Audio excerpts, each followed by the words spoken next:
Financera d'Assegurances patrocina Sapiens, un programa de recerca, d'anàlisi i neodivulgació, dirigit i presentat per Ferran Prat.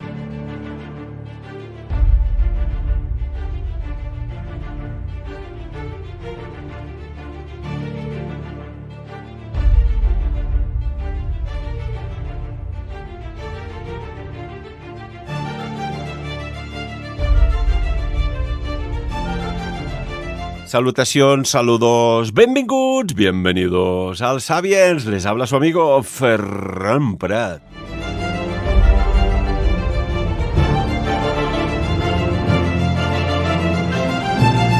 Yo no sé si os pasa como a mí, que a veces veo cosas, y si las veo, vale. Pero si las observo, veo más de lo que veo. ¿Qué pasa aquí? Yo no sé si le sucede lo mismo al profesor Tristán Castell de Pinós. Profesor, qué cosas nos pasan, ¿eh?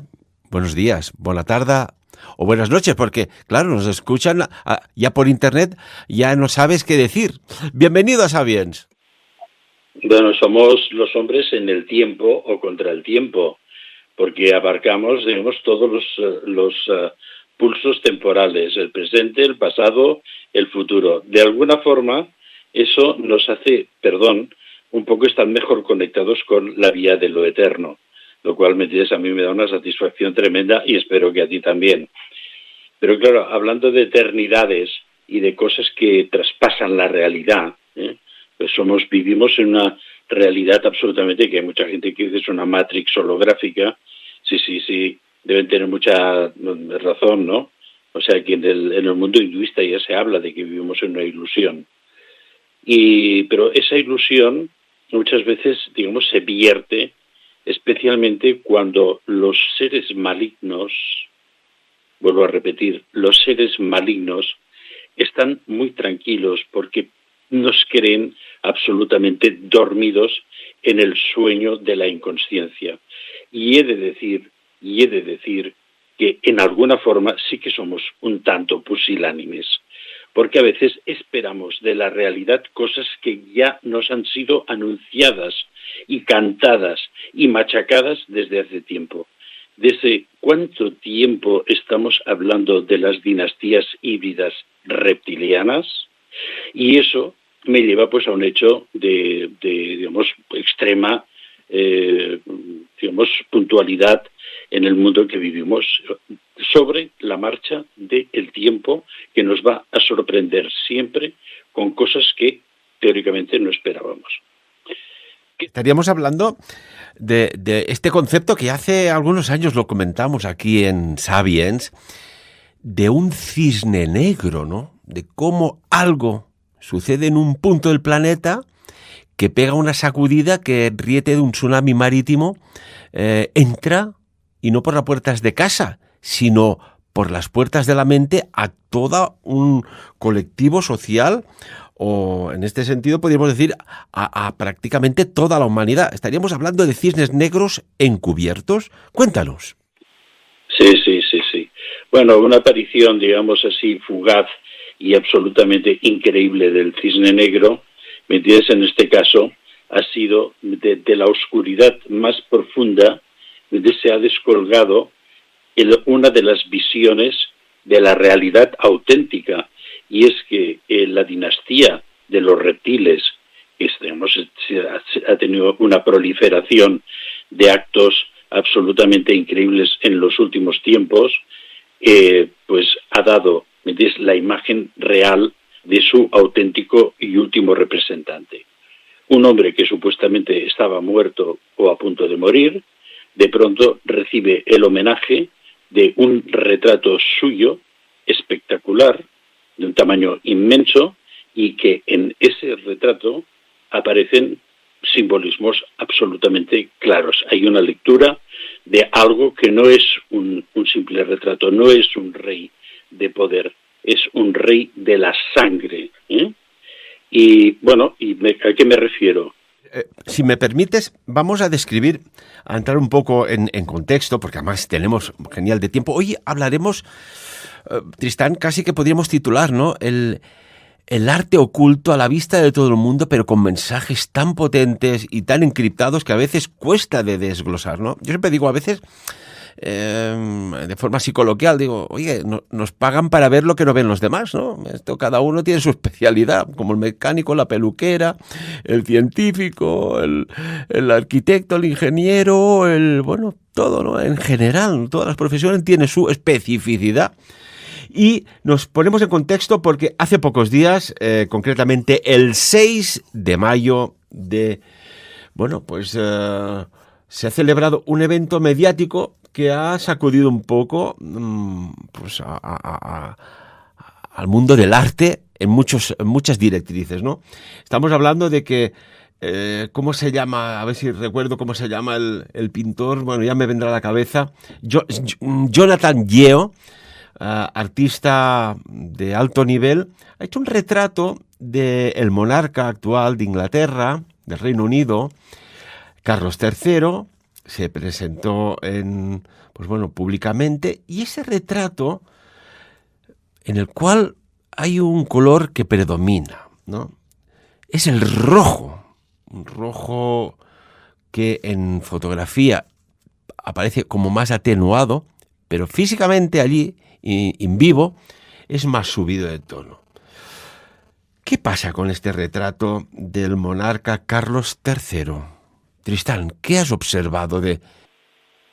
Bueno, tremendo, ¿no? Porque, claro, el retrato, en realidad, es que lo que se ve a simple vista es un lienzo absolutamente pintado de rojo en diferentes tonos, en el cual emerge fantasmagóricamente el rostro pintado con mucho detalle de Carlos III. Y todo se va difuminando, las manos aparecen también cruzadas una sobre la otra, de un color gris mortecino, sostienen la empuñadura de un sable, y debajo se insinúa un uniforme con sus condecoraciones, pero que queda totalmente, digamos, como tras de una neblina roja, una neblina sangrienta. Hay mucha gente que le llama el cuadro de la sangre, y por eso se han dado cuenta de que hay una significación distinta. Hay un detalle que es muy curioso, que han comentado otros analistas, que es que aparece una mariposa monarca, que es una especie de mariposa, y supuestamente se le ha dado un significado, cuando en realidad el significado no es que pasó de príncipe a rey y que eso ha sido una metamorfosis, y el interés del Carlos III por la ecología, menuda ecología tiene el señor en su... Ahora iremos describiendo algunos de los títulos secretos del príncipe, the Prince of Wales. Entonces, esta mariposa... vamos ahora a hablar de esta misteriosa mariposa negra que hay pintada en el lienzo, como muy bien has dicho, que no está allí porque sí, ni creo que él, Jonathan Yeo, haya tenido un subidón de inspiración. Digo, mira, voy a pintar una mariposa, o podría haber pintado, no sé, una serpiente, o una gallina, o un caballo. No, una mariposa negra, Tristán. Sí. Este señor ha pintado lo que le han dicho, porque el príncipe de Gales, actualmente el rey Carlos III de la dinastía de los Windsor, de la cual hemos hablado extensamente en otros programas también, en estos momentos es la cabeza visible de los Illuminati, es el que está en la cumbre. O sea, la monarquía inglesa es la que detrás de sí, digamos, es la cadena que arrastra a toda la aristocracia negra y a todas las sectas, las logias secretas. Ahora iremos hablando un poco de todo esto. Por lo tanto, no es un retrato de un monarca porque sí. Es decir, vamos a foto para que quede para la historia, pero que sea un poco modernita. No, está llena de simbología, pero que no puede ser muy manifiesta, para que ya hay gente que ha titulado en esta, y lo podéis encontrar en internet, hay muchísimas páginas sobre este tema que tildan la pintura de una pintura satánica. Pero ahora entraremos un poco más en el tema. ¿Pero qué vemos ahí? La mariposa. Recordáis que hemos hablado en varios programas nosotros, que hicimos unos programas de la transmigración de las almas, que coincidió alguno de estos programas con la coronación de Carlos III, la muerte de Isabel II, y hablamos un poco que en el caso de la transmigración o de la transferencia de las almas se podía hacer la transferencia de un alma o de una consciencia de un cuerpo moribundo a un cuerpo joven. La idea de la metamorfosis, es, digamos, la cumbre de la metamorfosis, es la mariposa, pero también, ojo, la mariposa también significa, digamos, el reinado de lo excepcional, pero de una brevedad absoluta. O sea, la mariposa es un ser que tiene un proceso de metamorfosis, de transformación largo, y al final hay una eclosión formal, pero esa eclosión formal tiene un tiempo muy breve, lo cual también es un mensaje. Y si la mariposa está muy, muy, muy tintada de negro, me parece que el mensaje está más claro, es decir, que a esa mariposa le queda poco tiempo. Y aparte que monarca es el solo que está arriba de todo. Estamos hablando de la cúspide de muchísimas órdenes, de muchos vectores, vamos a llamar, de muchos vectores de las sociedades secretas, que sería, entre otras cosas, digamos, funcionalizado a través de la logia más importante, que es la B'nai B'rith. Pero vamos a ver qué es lo que se ve ahí. A mí lo que me ha extrañado muchísimo es que realmente se ven como rostros. Si vas mirando, están viendo como rostros, ¿no? Y están ahí como fundidos en el fondo, pero después, si hacemos algo que después vamos a comentar, que es la reunión especular de dos imágenes, porque todo tiene positivo y negativo, arriba y abajo, cuando hacemos la reunión de estas dos imágenes empiezan a aparecer otras cosas, ¿no? Cuando reunimos las dos imágenes, primero vemos que entre los dos cuerpos aparecería una especie de cabeza bafomética. Pero si giramos las imágenes, cabeza abajo, y ahora vamos a hablar, recordar que había una orden secreta que todo el mundo llama Golden Dawn, pero que en realidad que su verdadero nombre es God in Down, Dios inverso. Cuando le damos la vuelta, lo que vemos es que las manos digamos que aparecen unidas una a la derecha y otra a la izquierda, pero repito, boca abajo, cogen los cuernos de este bafometo, porque aparece entonces, se ve claramente que el bafometo, esto que hay, que tiene arriba también y abajo, pero cuando se pone abajo se ve perfectamente que el bafometo tiene cuernos y las manos de él cogen cada uno de los cuernos del bafometo. Esto me parece lo más significativo, porque a partir de aquí muchos de vosotros ya estaréis sacando conclusiones a toda velocidad, ¿no? Pero ¿quién es este personaje y por qué este fondo rojo? Obviamente todo el mundo, esto parece bastante asociado a la sangre, ¿no? Parece manchado de sangre. Bueno, pues vamos a entrar un poco en el tema, hacemos una pequeña descripción del personaje y veremos cómo tiene, digamos, muchísimos hilos conductores hasta donde os voy a llevar, que será otra vez a la Golden Dawn, God in Down. Porque, permíteme, claro, todos conocemos, y más, ¿no? Ahora recientemente, con el funeral de Isabel II, etcétera, etcétera, se oye, ¿no? Hablar del Palacio de los Windsor, la Casa Windsor, pero es curioso porque esta realeza que viene de muy antiguo, la Casa Windsor aparece en 1917, ¿no? En aquel entorno de una Primera Guerra Mundial terrible en Europa, y se cambian el nombre. ¿Por qué esto? Porque resulta que tienen procedencia germánica. Y esto parece ser que, supongo que al haber la Primera Guerra Mundial, esto es mi opinión, pues allí hubo un conflicto de intereses y se pasan de esta, origen, procedencia de un imperio germánico al apellido de la misma procedencia, giran, lo cambian por el actual Windsor. ¿Esto qué era? ¿Para evitar un conflicto de intereses? ¿O es que allí irrumpe algo que no sabemos? Vamos a ver. Ahora vamos a ir a este tema. He de recordar a nuestros oyentes de Sapiens que en programas anteriores, afortunadamente, antes de que lleguen las cosas que el destino nos trae constantemente, novedades encima de la mesa, hemos hablado perfectamente del tema de los Winds Tower, porque no es Windsor, porque el verdadero símbolo de la casa de Windsor es una torre redonda, es la torre de los vientos. Entonces todo esto está ligado con Churchill, con las órdenes que vamos a hablar ahora. Esta gente es como muchas monarquías europeas, entre ellas parte de la española, son procedentes de las dinastías del Saxe-Coburg-Gotha, que son alemanes.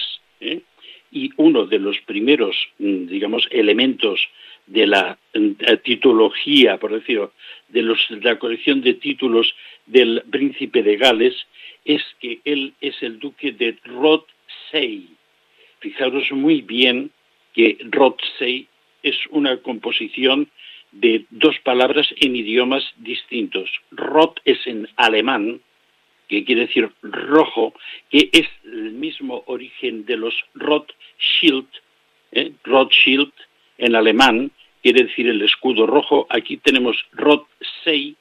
Say en inglés es decir, pero quiere decir, es como si dijéramos llamado el que se llama rojo, pero no es el rojo en inglés, sino Roth en alemán. Empezamos por el principio. Y siempre hemos de pensar que todos los Roths están ligados con cosas de la sangre, porque ahora vamos a ir, todo esto nos va a llevar al cuadro. Además, este príncipe, que evidentemente hemos hablado que los Windsor, aparte hay otra cosa muy interesante del príncipe Carlos, y que en su tiempo es que de la casa Battenberg había, porque ellos, directamente uno de sus apellidos es Battenberg, que es un apellido alemán, la montaña de Batten, y entonces al nombre también se le anglofonetizó como en lugar de Battenberg, Mount, que también es montaña en inglés, Batten. Entonces el duque de Mountbatten, que fue el preceptor del príncipe Carlos, intentó apartarlo de la línea reptiliana y fue asesinado. Cuando vieron que que estaba desviando al príncipe de lo que la dinastía le tenía reservado, lo asesinaron. O sea que ya vamos sumando elementos interesantes también. Pero entonces resulta que el duque de Rothesay es el jefe de los masones del rito escocés. O sea que ya vamos poniendo puntos. A la vez es el jefe del culto secreto de Inferno. Recordad que hay una una novela de Dan Brown, en el que un virus, ¿me entiendes? Lo han bautizado como virus Inferno.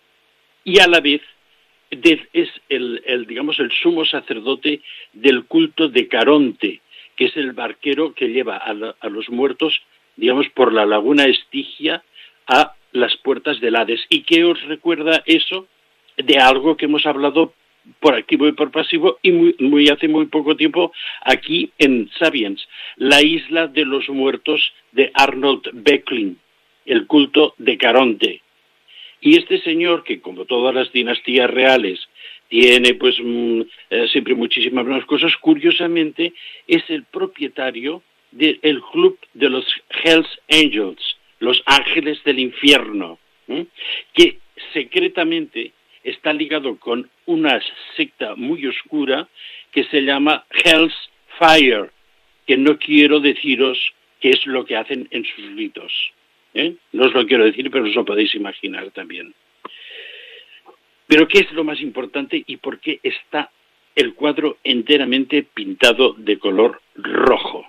O sea, ya hemos visto que hay aquí mucha tela que cortar, porque la dinastía británica, su máxima, el máximo reconocimiento que, otorga a la gente que les sirve fielmente, y ellos, por descontado, practican lo que yo voy a decir ahora, es la Orden del Baño.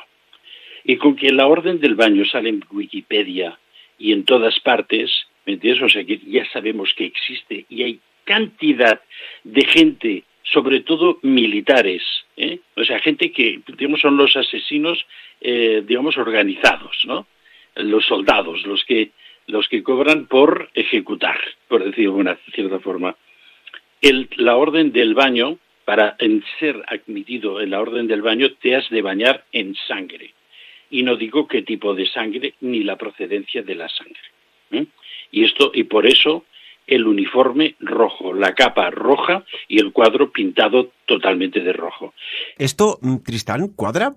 Por ejemplo, quien no ha visto documentales reproduciendo pues batallas de las tropas británicas, o quien no recuerda pues la guerra civil de Norteamérica, que habían pues los colonos que se levantaron contra la corona inglesa, ¿no? Los uniformes del ejército británico, realmente, pues sí, ya viene de antiguo, era rojo. Y esta orden del baño, esto viene de antiguo, ¿no?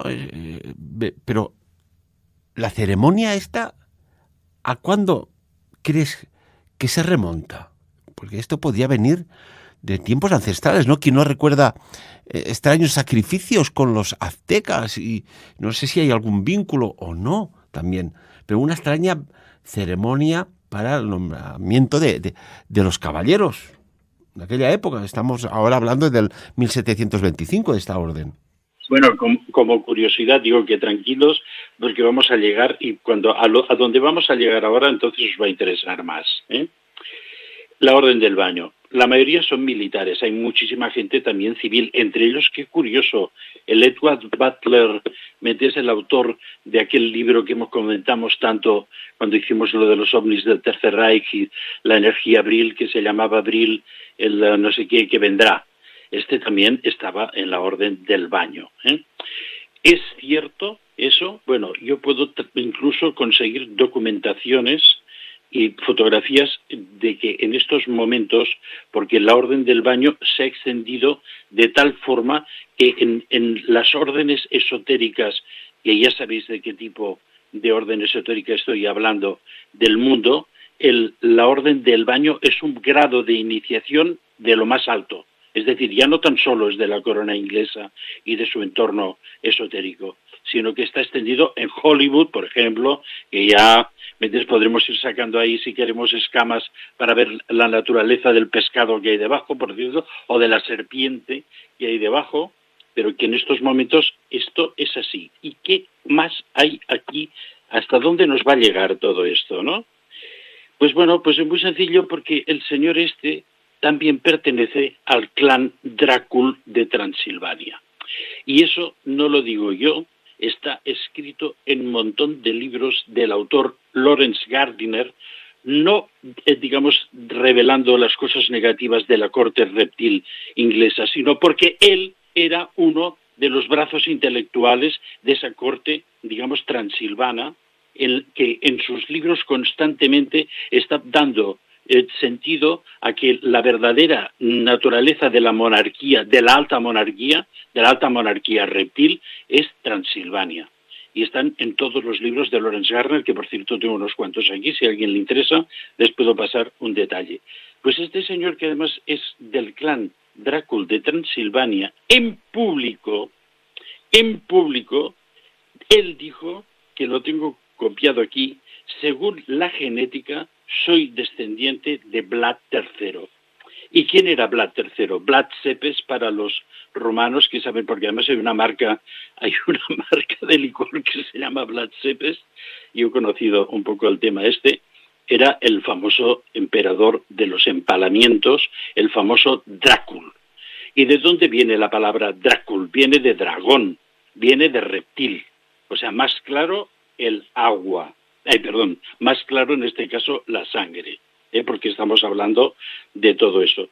Y además, pues por rizar el rizo resulta que el príncipe Carlos, uno de los lugares que más le gusta al actual rey, que ya no es príncipe, le gustaba al príncipe, era Transilvania, donde tiene una propiedad impresionante y que no sabemos más, y tiene una relación con esta zona que incluso parece ser que ha sido pues el factotum y el benefactor de que en esa zona se, digamos, porque Rumania, después de la caída del telón de acero, fue un país que quedó realmente tocado económicamente y en una situación muy precaria, ¿no?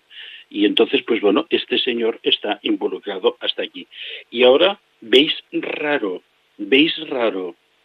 que el cuadro esté pintado de rojo? ¿Lo veis raro o empezáis a entender de qué va toda esta película? Y además tener en cuenta que el señor el Jonathan Yeo de las narices, que no sé de dónde ha salido, he visto bastantes pinturas, todas de gente vinculada con cosas muy extrañas. Entre ellas, nuestro amigo Tony Blair, que ya sabemos que como Bush, también están iniciados en órdenes secretas, de las cuales no quiero dar más detalles, ¿me entiendes o no? Angelina Jolie, que ya sabéis dónde está metida la señora y lo que ha dicho últimamente, o sea, podéis ir a buscar a la hemeroteca. Uno de los que, digamos, está absolutamente ligados con la orden del baño, por cierto, es nuestro amigo, el director de cine Spielberg. Sí, el mismo que fue con Obama a Montserrat, ese también es de la orden del baño, ¿entiendes? Y el pintor Jonathan, pues ha pintado retratos, por ejemplo, de Kevin Spacey, y ya sabemos que es el señor que no quiero explicar más cosas porque está totalmente en internet, y además también le pintó un cuadro muy bonito a Nicole Kidman. Todos recordáis la famosa película Eyes Wide Shut de Kubrick, ¿no? O sea, tenemos aquí, digamos, el anillo perfecto.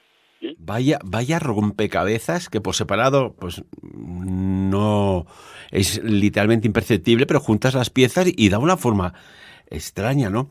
Y comentabas, Tristán, este cuadro, ¿no? Con este tono rojizo en el cual solo destaca como parte celular visible la cara.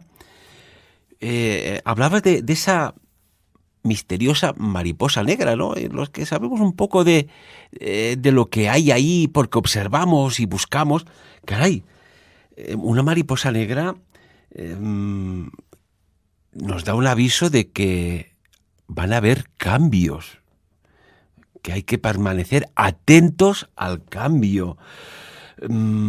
¿A qué crees tú que puede dar esta simbología en este misterioso cuadro, que lo pondremos cuando hagamos el vídeo para que podáis verlos perfectamente? ¿Es superstición? ¿Es realidad? Lo has dicho, ¿no? El pintor ha pintado lo que le han dicho que pintara, ¿no?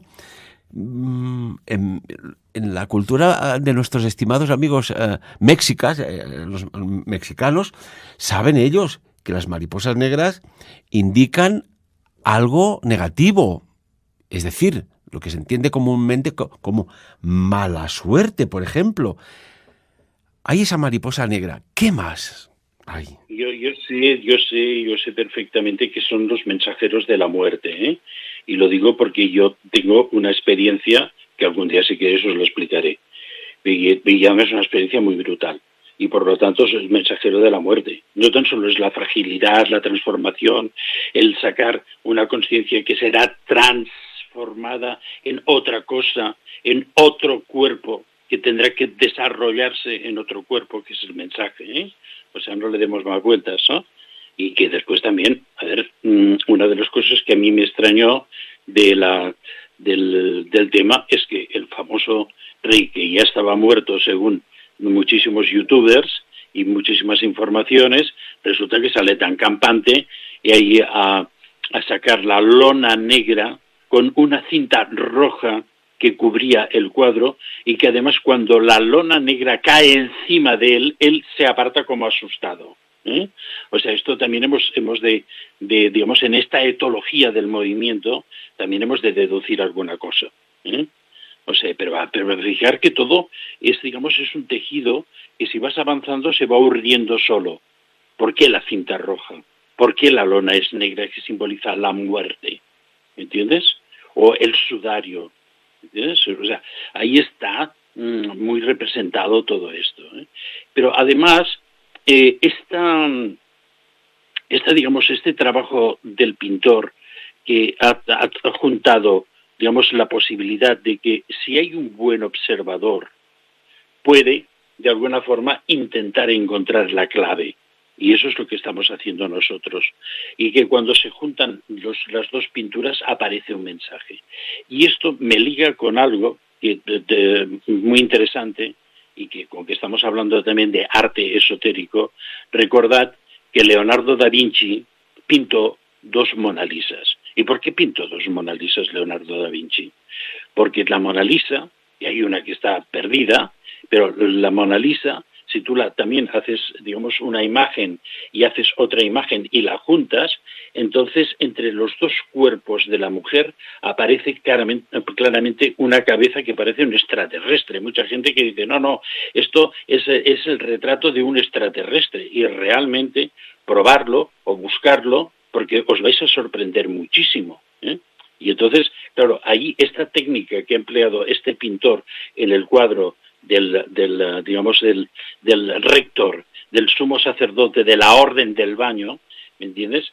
Ha trabajado con este tipo, digamos, de representación ideográfica que tiene que ser completada, el bien y el mal, el arriba y abajo, derecha e izquierda, ¿eh?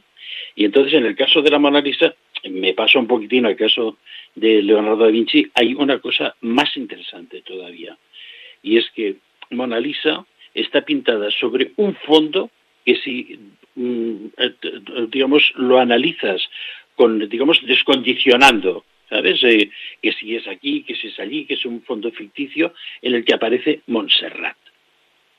Es muy curioso el tema, es un tema muy, muy discutido, pero que realmente está allí, y que es muy curioso también que es tan importante que ese fondo no fue pintado por casualidad por Leonardo. Y yo puedo explicar por qué eso es Montserrat, ¿eh? Pero hay algo mucho más curioso. En el Museo del Prado, donde está el famoso Jardín de las Delicias del Bosco, que, por cierto, hablando de mensajes esotéricos, ¿ves? Ahí hay todo un catálogo, ¿ves? En el Museo del Prado hay una pintura de la Mona Lisa hecha por un discípulo de Leonardo, en la cual la modelo tiene ligeras variaciones, el rostro ligeramente distinto, y que en el Museo del Prado esa pintura, el fondo estaba totalmente pintado de negro, hasta que hicieron una serie de exploraciones con rayos X y vieron que había más fondo. Entonces empezaron a sacar el negro, y empezó a aparecer realmente un paisaje. ¿Y qué paisaje aparece detrás del cuadro de la Mona Lisa, copiado por un alumno de Leonardo en el Museo del Prado? La misma montaña que aparece. Es tan importante el mensaje de la montaña que quiso poner Leonardo detrás, que el discípulo copió con toda exactitud el paisaje detrás, aunque la modelo entonces era otro tipo de mujer. Entonces aquí vamos viendo que en el mundo del arte nos empiezan a salir, digamos, como elementos simbólicos que van apareciendo, ¿no? Y que hemos hecho una lectura del cuadro del rey Carlos III, pero que ya está antecedida por lenguajes previos en la historia del arte, ¿no? Es impresionante, ¿eh? Hablas de la Mona Lisa. Ya Leonardo da Vinci le gustaba poner información en sus obras de arte, ¿no? En la pupila de un ojo de la Mona Lisa hay 2 letras, la L y la V, y en la otra hay una forma como serpenteante, como una especie de serpiente. Es impresionante esto.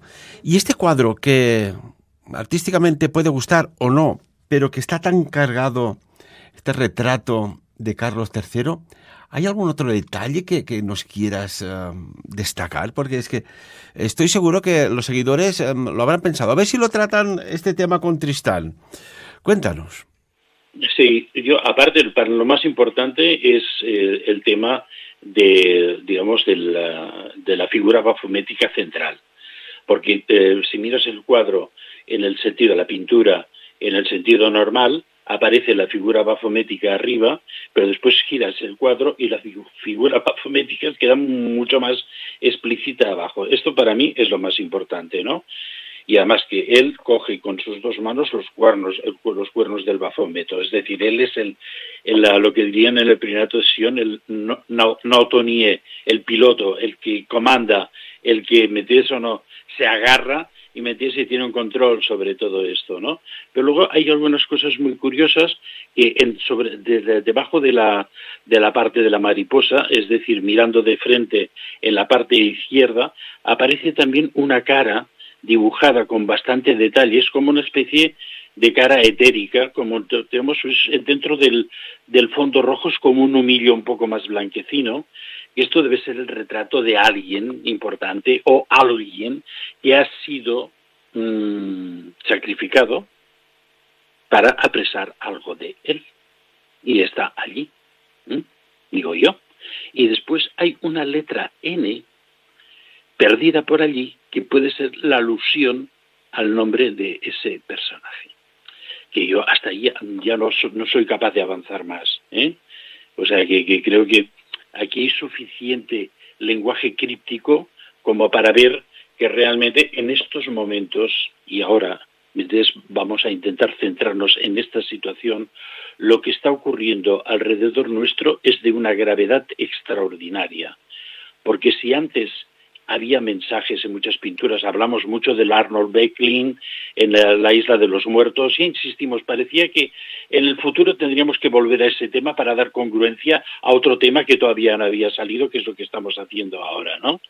Pero claro, en el momento en que eso ya es perceptible de una forma un tanto facilona, o que la percepción de la mancha de sangre es tan evidente, ¿entiendes?, es que hay algo dormido en nosotros que ellos ya no le tienen miedo a las reacciones, sino que son capaces de hacerlo de una forma obscena, provocativa, ¿eh? Y entonces, pues, ¿quiénes son ellos? Pues bueno, ya hemos hablado tantas veces de todo esto. Entonces, pues, si es necesario, algún día volveremos a reconstruir el ellos, ¿eh? Llámales arcontes, llámales los ángeles caídos, llámales lo que tú quieras, ¿eh? Los reptilianos, los grises. Pero claro, vamos a ver. Una cuestión, Tristán. Tengo aquí la imagen del cuadro de Carlos III, este reciente retrato. Y claro, aquí hay una cosa que me llama la atención, ¿no? Tú si dibujas, por ejemplo, vamos a ponernos en escena, un cuadro de, no sé, de un ciervo en el bosque, pues posiblemente lo pongas que va hacia algún sitio, ¿no? Puede ir a beber a un lago, al río, o a esconderse al bosque, porque hay un depredador por ahí o lo que sea. La mariposa está aleteando y tiene un punto de dirección. Podría estar más arriba, más abajo, pero no toca el cuerpo en el retrato. Y he ampliado la imagen al máximo y, caray, hay algo que no me cuadra. Se dirige a algo que a primer golpe de vista no se ve, a segundo tampoco, pero ampliando hay un símbolo bajo lo que podríamos decir el hombro, muy extraño. Hay como una especie de símbolo que tendremos que descubrir qué es. No sé si es rúnico, si es egipcio o me recuerda algo. No sé, me recuerda algo, pero la mariposa toma dirección a algún lugar del cuadro. Sí, yo creo que sí, a ver, la mariposa está sobre el hombro derecho.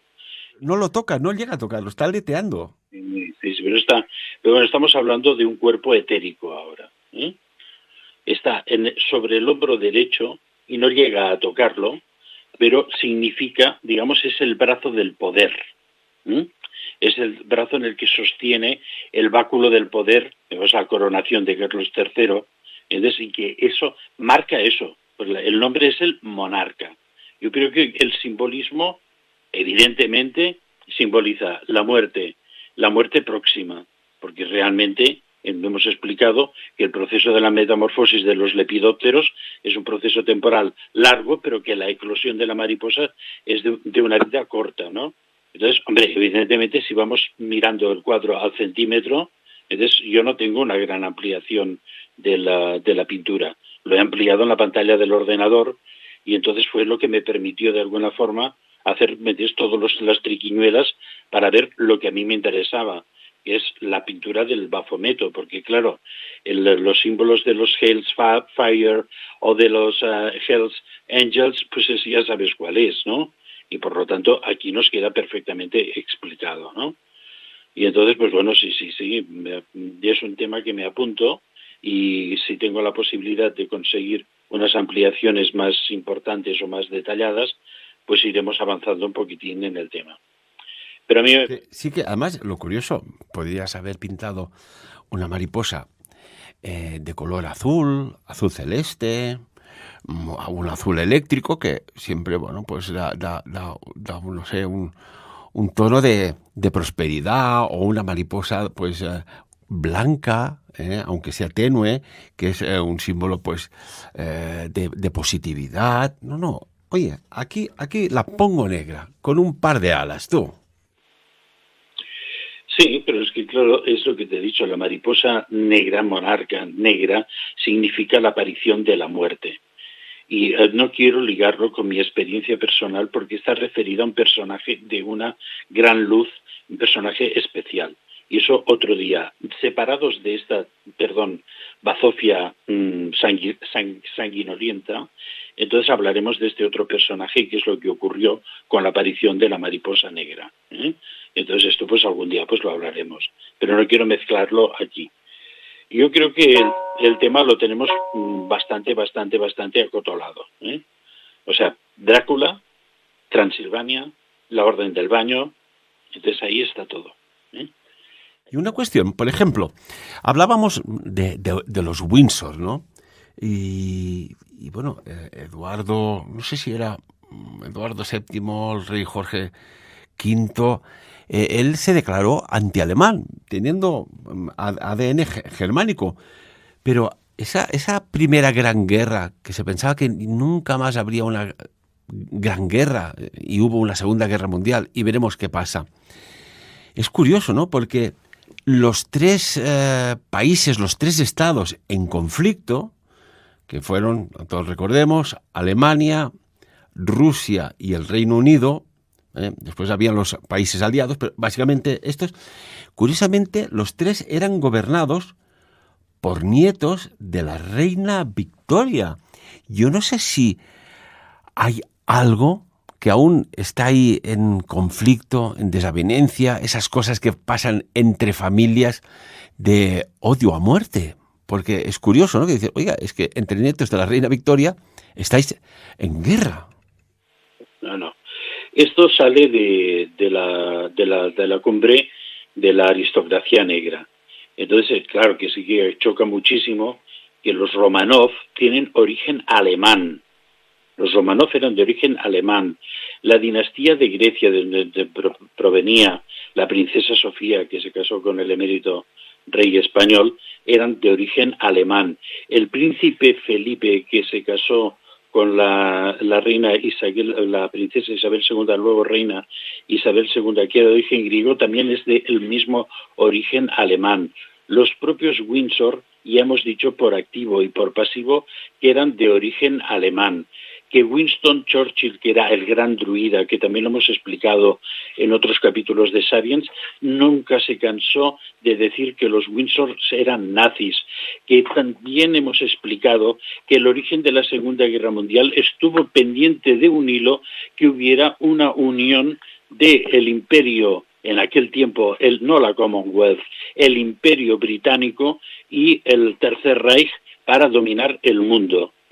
Y que todo eso fue por pelos que los ingleses y hasta los americanos, ojo, aquí hay mucha historia en el inicio de la Segunda Guerra Mundial. Explicamos la proximidad de ese personaje misterioso que era Unity Mitford al lado de Adolf Hitler.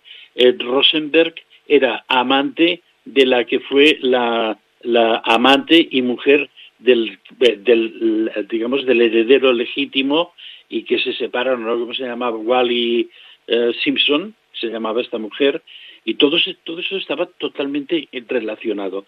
Y en el imperio, en aquel momento, no supo tomar el punto ¿me entiendes?, de la decisión, porque los druidas que había dentro, o sea, yo no quiero hablar de más sectas secretas, recordar que hemos hablado de la Golden Dawn, Got in Down, que todo esto era digamos, elementos de contrainiciación. Estos fueron los que impidieron la unión del Imperio Británico y del Tercer Reich, hasta el punto de que Hitler decidió sacrificar a su delfín, que, bueno, hemos hablado también que cuando hablamos de la Thule-Gesellschaft, del inicio de Thule-Gesellschaft, el que tenía que haber sido el rector del nuevo Reich era Rudolf Hess.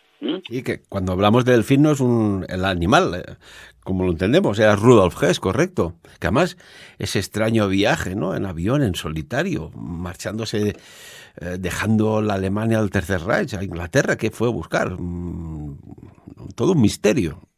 Fue el último momento, fue el último punto en el cual se podía haber rescatado todo esto. Hay que recordar que los ingleses que salen metes en defensa de Polonia, pero hace como ahora, todas estas tonterías que están pasando ahora, y que desembarcan en Francia porque Francia habían hecho un pacto de autodefensa con Polonia, que estaba ya en la noche de los tiempos de lejos, y entonces, pues bueno, son rechazados hacia las playas de Dunkerque y ahí quedan cercados por el ejército alemán, y todos los mariscales alemanes le dicen a Adolf Hitler que era el momento de acabar con el ejército inglés, porque en aquel momento hubieran podido pisotearlos como colillas y no haber dejado títere con cabeza. Y en cambio Hitler se lo ofrece como tributo a Inglaterra, los respeta y los deja volver a las islas. ¿Me entiendes? Porque siempre hubo un intento de reunión de los dos imperios,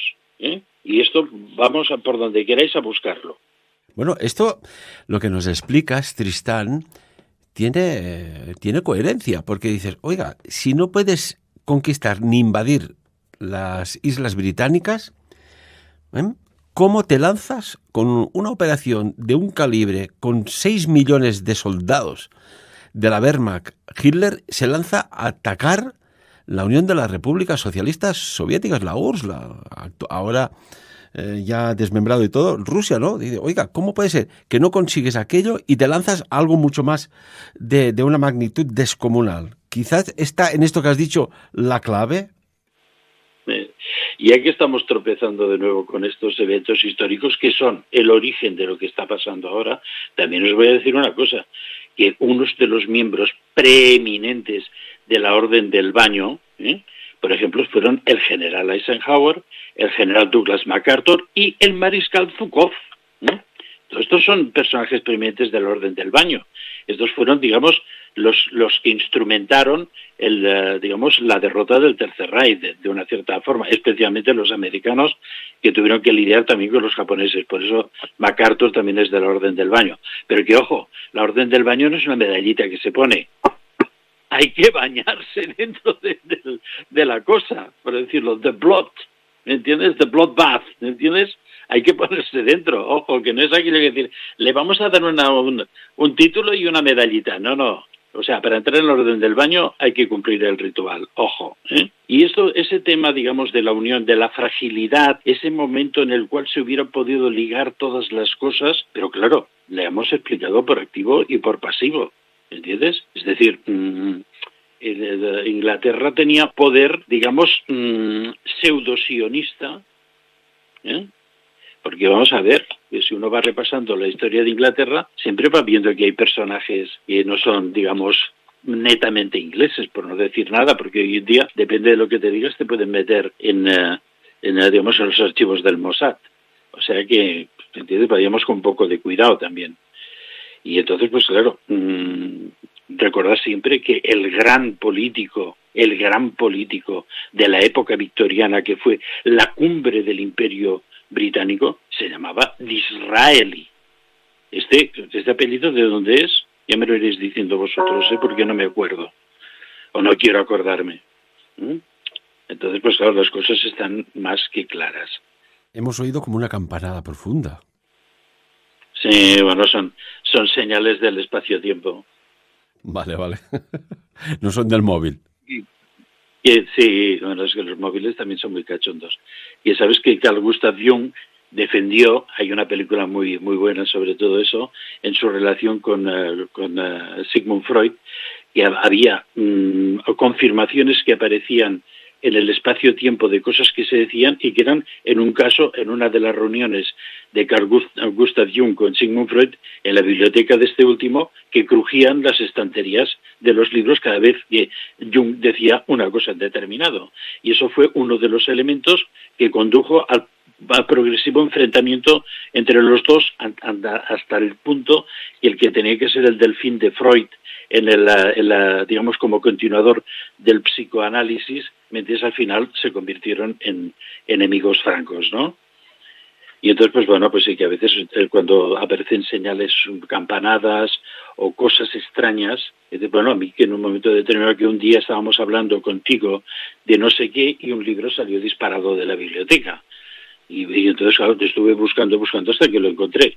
Entonces, pues claro, eso es una señal, porque muchas veces, os voy a explicar un caso que creo que lo he explicado alguna vez también, sobre lo de los libros, ¿no? Una gran amiga mía, que era una excelente sanadora, pues un día me llamó y me dijo, oye, me ha pasado que de pronto de mi biblioteca ha salido disparado un libro. Y digo, ¿ah, sí? ¿Y qué libro es? Me dio el título del libro, que yo conocía, y yo le dije, ábrelo por cualquier página y léeme. Y entonces abre el libro y me le dice, ¿qué pone? Dice, no pondrás ningún otro Dios ante mí. Y digo, ¿y qué estás haciendo? Y entonces esta mujer, que era una mujer interesante, se había empezado a involucrar con las técnicas de la santería cubana. Entonces le dije, mira, aquí tienes el mensaje. Si quieres seguir, sigue, pero aquí tienes el mensaje. Pues aquí estamos viendo que las señales, incluso de las campanitas de los móviles, pueden significar alguna cosa, ¿no? Bueno, estamos viendo que el arte... Nos quedan 2 minutitos de programa, profesor. Dime, perdón. Digo que nos quedan tan solo, ya no 2 minutos, sino 120 segundos. Bueno, espero haber cumplimentado de alguna forma, me dices, o haber revelado una parte del secreto, ¿no? Es que una de las partes del secreto es la naturaleza de este personaje. Y esto pues quizás algún día que podamos hablar con más libertad, hablaremos de estas órdenes, de cuáles son sus rituales, etcétera, etcétera, etcétera. Y entonces veréis que debajo de la apariencia de seres que tienen, digamos, un aspecto más o menos indefenso, lo que hay son monstruosidades. A ver si resulta que la reina Victoria de Inglaterra, aquella obsesión que tenía por casar endogámicamente a sus 9 hijos, ojo, 9 hijos, y a 26 de sus 42 nietos, no era para aquello, para conservar aquello, el ADN real, sino que había algo más que trasciende a la comprensión y que podemos imaginar bajo un estricto plan. No sé, es curioso esto, muy curioso. Alianzas de sangre, que es la técnica que ha utilizado la aristocracia negra para, digamos, extender sus redes, ¿no?, de poder, ir aliándose siempre con otros elementos digamos, compatibles de las otras monarquías o de otras líneas genéticas, ir creando, digamos, un tejido, una tela de araña cada vez más grande y cada vez más aprisionadora. Pero quizás otro día podríamos dedicar un tema, pero digamos bien explicadito. Pero claro, es cuando entras con estas sociedades secretas siempre aparecen cosas muy oscuras que, digamos, da como un poco de grima hablarlas, ¿no? Porque claro, no solo está basado en la economía.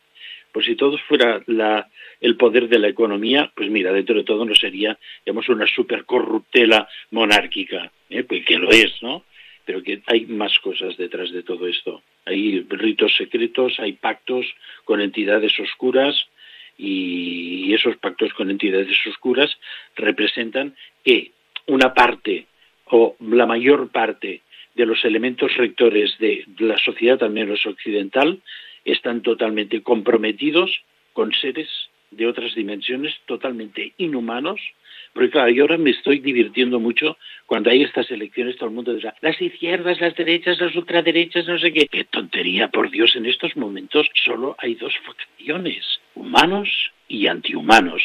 Y me gustaría dejar este mensaje como colofón. Reflexionad. Todo lo demás es humo, feria, farsa, teatro de guiñol. Solo ya no hay más izquierdas ni hay más derechas, solo hay humanos y antihumanos, nada más. Casi que ya nos has dado el título, ¿eh? Guerra entre humanos y antihumanos. Y solo un detalle, si habrán pintado esa mariposa negra en este retrato del monarca Carlos III, yo remito que miréis, que lo hablamos ya hace un montón de años atrás, un cuadro de la reina Isabel I que tiene en su mano, y es algo de color negro. Lo dejamos ahí. Profesor Tristán Castell de Pinós, caray, cuánta sabiduría tiene, ¿eh? Bueno, es que, vamos, en Sapiens es una tribuna magnífica para poder abrir conciencias. Y también te he de decir una cosa, que yo últimamente en los debates, un poquitín de los foros esotéricos, no voy mucho porque no tampoco tengo tanta curiosidad, tío, no vivo en la curiosidad, pero te encuentro muchos elementos que nosotros hemos en momentos muy determinados puesto en conocimiento y que después son tomados y amplificados. No lo veo como como una toma de sabiduría que me es de alguna forma copiada. No, todo lo contrario. Me encanta porque de alguna forma el mensaje se repite, hay un eco y se expande cada vez más.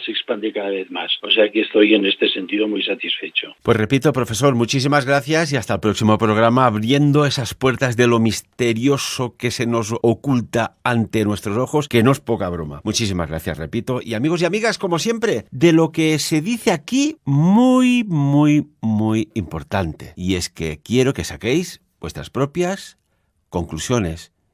Y casi que acabo con esta coletilla. ¿Creéis que hay una guerra de humanos con antihumanos o no? Escribidlo en comentarios.